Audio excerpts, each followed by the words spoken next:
परम पूज्य परम ब्रह्म गुरु जी को प्रणाम और प्यारी संगत को भी अभिनंदन।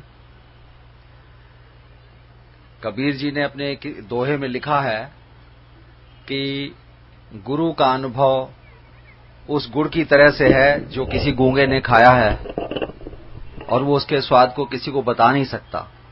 तो गुरु जी की महिमा और उनके साथ हुए अनुभव आप लोगों ने सब सुने हैं, लेकिन वो दैट इज एक आइसबर्ग की टिप की तरह से है, क्योंकि कोई भी व्यक्ति उसको पूरी तरह से शब्दों में बयान नहीं कर सकता।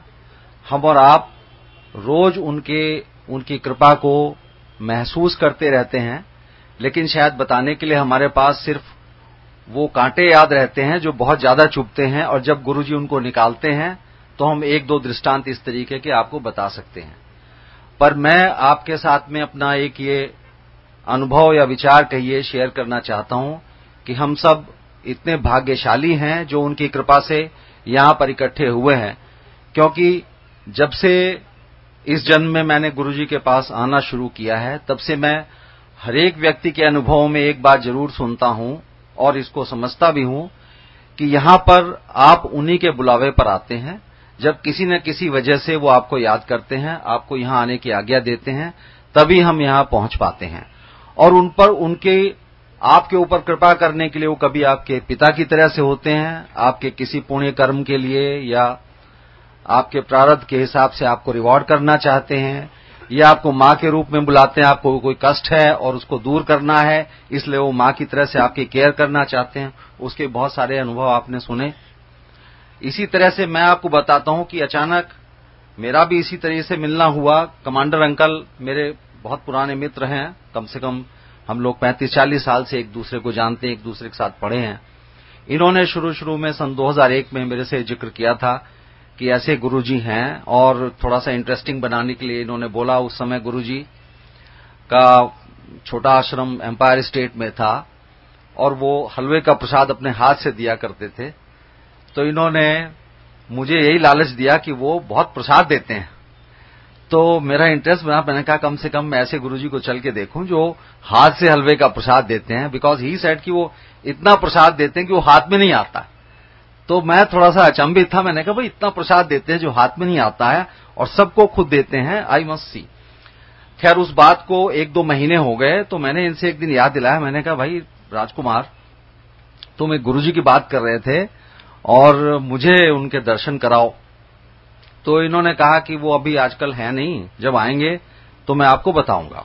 उसके बाद फिर 1-2 महीने बीत गए और ये मई के शुरुआती हफ्ते की बात है। एक दिन अचानक विचार आया कि आज तो जरूर ही गुरुजी के दर्शन करने हैं, और हमने इनको, ये उस समय गुड़गांव में थे, तो कॉल किया। तो इसने कहा, और उस दिन काफी आंधी तूफान और बारिश हो रही थी, तो मौसम के हिसाब से इसने कहा भाई आज तो बहुत ज्यादा खराब मौसम है, किसी और दिन चलेंगे। पर कुछ ऐसा विचार आ रहा था, मैंने कहा नहीं भाई आज ही चलेंगे।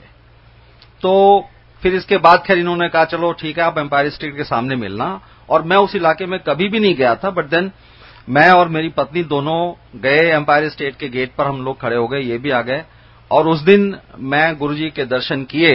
तो जैसा कि आप सबका अनुभव है, दर्शन करते ही आपको सबसे पहले ये लगता है कि आपकी सारी चिंताएं दूर हो गई हैं, जैसे कि आप साक्षात भगवान के पास पहुंच गए। और इसमें कोई शक भी नहीं है, क्योंकि गुरुजी साक्षात भगवान हैं। उसके बाद में मैंने आना शुरू किया, और ऐसा नहीं था, हम सब इंसान हैं, हमारी सबकी रोज की समस्याएं होती हैं और कई लोगों की बहुत ज्यादा समस्याएं भी होती हैं। उस समय मेरी भी कुछ ऐसी मानसिक दशा चल रही थी, काफी ज्यादा समस्या थी, पर मैंने कभी गुरुजी को उस समस्या के बारे में बोला नहीं। लेकिन उसके बाद आप मेरा विश्वास मानिए, सिर्फ एक ही चीज आती थी मेरे दिमाग में कि ये परेशानी मेरे दिमाग को परेशान ना करे। और एक एक दिन में इस तरीके से उस परेशानी का अंत हो रहा था कि मुझे कभी नहीं लगा कि मुझे वो कोई दिक्कत थी। उसके बाद में आते आते मेरा ख्याल 1 या 2 महीने बाद में सडनली एक मुझे माइनर सा स्ट्रोक हुआ, जिसकी वजह से एक बेल्स पैल्सी बीमारी होती है, and my mouth was distorted slightly. तो मुझे बड़ी शर्म भी आती थी और ये भी मन करता था कि गुरुजी के यहां जाएं, पर लगता था कि संगत में ऐसे बैठेंगे और वहां चाय प्रसाद मिलता है, कई बार चाय भी निकल सकती है उसकी वजह से, तो कैसे करें। पर फिर मैं आपको ये बताना चाहता हूं कि उनका अंतर्यामी होने का क्या आयाम है, तो वो आपकी सोच को उसी तरीके से बदल देते हैं। तो मेरे दिमाग में आया कि मैं इतना संकोच कर रहा हूं वहां जाने से कि संगत को कैसा लगेगा, मुझे कैसा लगेगा, पर अगर ठीक कर सकते हैं तो वही ठीक कर सकते हैं। तो मैं इनके एक मित्र थे डॉक्टर प्रकाश होम्योपैथ, उनके पास भी मिला। एलोपैथिक डॉक्टर्स में भी आई मेट न्यूरोसर्जन्स ऑल्सो, न्यूरोफिजिशियंस, सबने बताया कि भाई ये ठीक हो जाएगी, ऐसी कोई प्रॉब्लम नहीं है, लेकिन आपको कम से कम 6 से 8 वीक लगेंगे। और ये पहले ही वीक की बात है। तो मैं हिम्मत करके, मुझे अंदर से हुआ कि नहीं मुझे चलना चाहिए, और मैं तैयार था कि ठीक है 6 से 8 वीक लगेंगे, चलो इलाज अपनी जगह चलेगा। पर पहले दिन बिना किसी इलाज के मैं वहां जाकर के बैठा, मुझे चाय प्रसाद आया। अब मुझे नहीं पता कि वहां मेरा चेहरा कैसा लग रहा था, कैसा नहीं लग रहा था, बट नोबडी कमेंटेड। और प्रसाद आया, मैंने प्रसाद आराम से पिया। मुझे थोड़ा सा अंदर से ताज्जुब भी हो रहा था, शीशा मैं देख नहीं सकता था वहां कि क्या हुआ है क्या नहीं हुआ है, पर प्रसाद आराम से मैंने पिया। और जब घर आके मैंने देखा तो वो दैट होल डिफॉर्मिटी वो पूरी तरह से ठीक हो गई थी। कोई भी मतलब ऐसा मुझे परेशानी हुई नहीं और कोई दवा नहीं लेनी पड़ी, आराम से वो डिफॉर्मिटी उसी दिन एक दो दिन में खत्म हो गई। इसी तरह से एक बार ऐसा वाकया हुआ कि मेरा ट्रांसफर हो गया गुजरात। मैं गुरुजी को सूचना के तौर पे बताने गया, गुरुजी मेरा ट्रांसफर गुजरात हो गया, और मैं बहुत परेशान था क्योंकि उस समय दिल्ली से मेरा कम से कम 8-10 साल से मैं बाहर नहीं गया था। तो थोड़ा हेजिटेंट थे कि पता नहीं गुजरात में किस तरह के, गुजराती लोग बोलते हैं, किस तरह का एटमॉस्फेयर होगा, क्या होगा। तो गुरुजी ने कहा ठीक है, चंगा है, जा ऐश कर। तो उसके बाद फिर दूसरा तो कोई क्वेश्चन था नहीं, मुझे फिर जाना ही था। मैं गया और वहां मैं 2-2.5 साल रहा, बड़े आराम से, बड़े सम्मान के साथ में।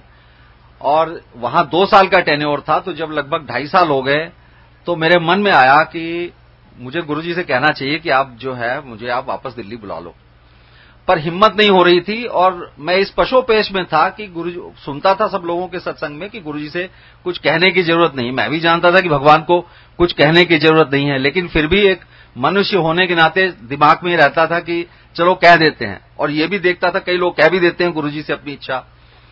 तो मैं इसी पशोपेश में एक दिन आया, तो मेरे कुछ कहने से पहले ही मैं सोच रहा था कि हिम्मत करूं या ना करूं। गुरुजी ने कहा, एक आंटी अपना सत्संग सुना रही थी, तो गुरुजी ने कहा इनकी बात सुनो, इत्थे सुनो। तो उन आंटी का सत्संग मैं पहले भी 3-4 बार सुन चुका था और शायद गुरुजी भी जानते थे इस बात को, लेकिन फिर भी उन्होंने कहा कि इनकी बात सुनो। मैं बैठ गया। सत्संग सुनाने के बाद में उन आंटी ने 3-4 बार ये बात कही, एक तरह से मेरी तरफ को होकर के ही, कि गुरुजी को कुछ कहने की जरूरत नहीं है। तो मुझे जैसे एक सहारा मिल गया। मैं तो पहले ही जरा हेजिटेंट था, मुझे सहारा मिल गया कि भाई तुम्हें कहने की जरूरत नहीं। मैं चुपचाप बैठ गया। उसके नेक्स्ट टाइम जब मैं आया तो हम गुरुजी का प्रणाम करके बैठे, तो मेरी वाइफ मेरे पीछे पीछे थी। तो गुरुजी ने कहा कि कहां से आए हो, और तब मुझे आते हुए कम से कम 5-6 साल हो गए थे, तो उनको पता था कि ये कहां से आते हैं, पर फिर भी उन्होंने पूछा कहां से आते हो। तो मेरी वाइफ ने कहा कि गुरुजी वसंत कुंज से आते हैं, लेकिन ये गुजरात में है। अच्छा फिर क्या हुआ? तो उन्होंने कहा नहीं 2 साल से भी ज्यादा हो गए। तो उन्होंने कहा फिर तो इत्थे आ जा। और ये 7 जनवरी 2007 की बात है। 16 तारीख को मेरे ट्रांसफर ऑर्डर निकल गए। और आप आश्चर्य की बात यह है कि उससे पहले, क्योंकि गुजरात में जीएम्स की शॉर्टेज थी, तो वहां से किसी को भी वो ना रिलीव करते थे और ना वहां कोई जाता था, तो इस वजह से बड़ी परेशानी थी।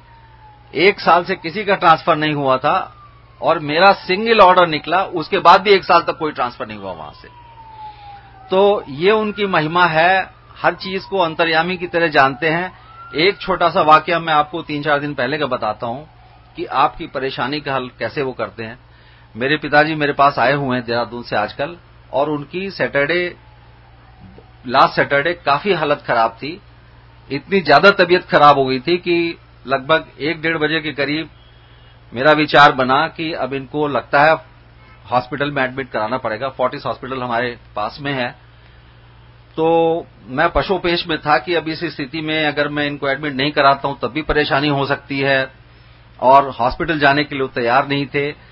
तो मन ही मन मैंने सोचा कि अब अगर इनको आधे घंटे के अंदर नींद नहीं आती है और हालत इनकी ठीक नहीं होती है तो शायद इनको अस्पताल में भर्ती करना पड़ेगा। एंड आई जस्ट प्रेड कि गुरुजी आप इनको ठीक से नींद दे दो और ये सुबह तक ठीक हो जाए। और उसके बाद में then he went to sleep. Morning में जब मैं उठा मैंने उससे पूछा कि आपको नींद ठीक ठाक आई? ही सेड यस, मुझे ठीक ठाक आई नींद, अब कोई परेशानी नहीं है, रात में मुझे कोई दिक्कत भी नहीं हुई और अब कोई चिंता वाली बात नहीं है। तो दिस इज हाउ वो बिल्कुल मां की तरह से आपकी केयर करते हैं। कोई भी आपकी परेशानी हो आपको कुछ कहने की भी जरूरत नहीं है। इतने सारे अनुभव मेरे साथ भी हुए, आपके साथ भी होते हैं रोज, कि जिनको शायद गिनाने बैठे तो काफी टाइम हो जाएगा। मुझे 5 मिनट शर्मांकल ने दी है। I think I exceeded the time. So मैं आप लोगों से सिर्फ आपको यही विश्वास दिलाना चाहता हूं कि हम सब अपने अपने प्रारब्ध और अच्छे गुणों अच्छे कर्मों की वजह से यहां इकट्ठे हुए हैं, एक दूसरे के साथ जुड़े हैं। और जैसे कि गुप्ता अंकल ने कहा कि गुरुजी ने हमें एक माला की तरह से पिरोया हुआ है, तो इस माला की सार्थकता तभी है जब हम गुरु को याद करते हैं, उस परम ब्रह्म परमेश्वर को याद करते रहे जो हमारे बीच में है और हमारी सारे परेशानियों में हमारे माँ बाप से भी आगे बढ़ करके खड़े होते हैं। धन्यवाद। जय गुरु जी।